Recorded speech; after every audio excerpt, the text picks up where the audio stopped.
नमस्कार. आज बनवूयात आपण दुधी भोपळ्याची एकदम सोपी व झटकीपट होणारी कमी मसाल्यांची अशी भाजी. एकदम 5 मिनिटात अशी तयार होते. त्यासाठी आपण घेणार आहे दुधी भोपळा. मी अर्धा दुधी भोपळा घेतला इथे. त्याच्या आधी चव घेऊन बघायची, कारण काही काही वेळेस दुधी कडू पण असतो. आणि नंतर याची साल काढून घ्यायची आणि छोटे छोटे तुकडे करून घ्यायचे.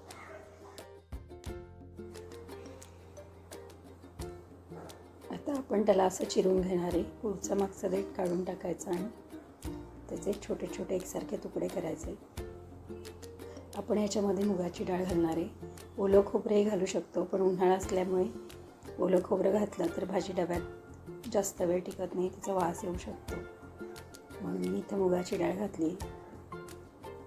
ती आधी थोडा वेळ भिजत ठेवली, एक 5-10 मिनटं ठेवली तरी चालते. आपण ही स्टीलच्या कुकरमध्ये भाजी करणार आहोत, त्यामुळे ती अगदी 5 मिनिटात होते.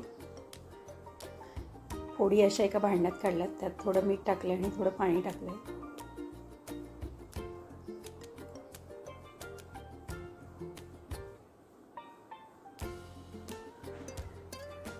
आता कुकर गरम केला गॅसवर. त्याच्यामध्ये एक अर्धा ते पाऊण चमचा तेल टाकायचं. अर्धा दुधी असल्यामुळे जास्त तेल लागत नाही आपल्याला, तेवढंच तेल टाकायचं.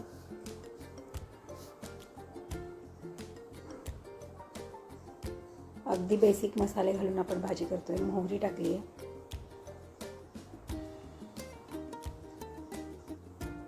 मग हिंग घालायचा थोडासा. मोहरी तडतडल्यावर आणि थोडी हळद घालायची.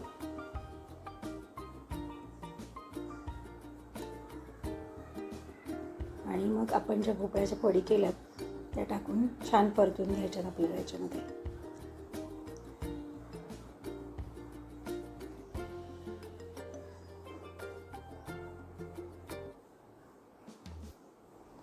फोडी छान परतून घ्यायच्या. आपण याच्यामध्ये मुगाची डाळ घालणार आहे, भिजवलेली. ही भिजवलेली मुगाची डाळ आहे.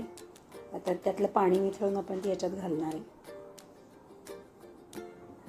साधारण पाववाटी मूग डाळ आहे, छोटी पाववाटी. खूप जास्त पण नाही घालायची, नाही तर भोपळ्यापेक्षा डाळच जास्त दिसेल.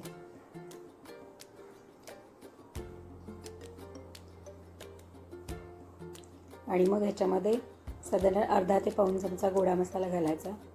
अर्धा चमचा लाल तिखट घालायचं आपल्याला ह्याच्यात तिखटपणासाठी.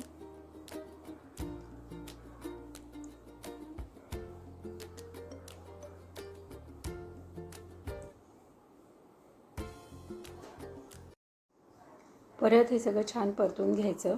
आणि त्याच्यात मी अगदी छोटासा मिरचीचा तुकडा टाकते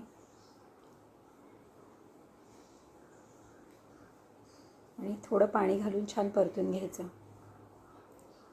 कोरडं वाटलं की आपण थोडं थोडं पाणी घालत राहायचं भाजीमध्ये. आणि थोडासा आमसुलाचा तुकडा टाकते आणि थोडा गूळ.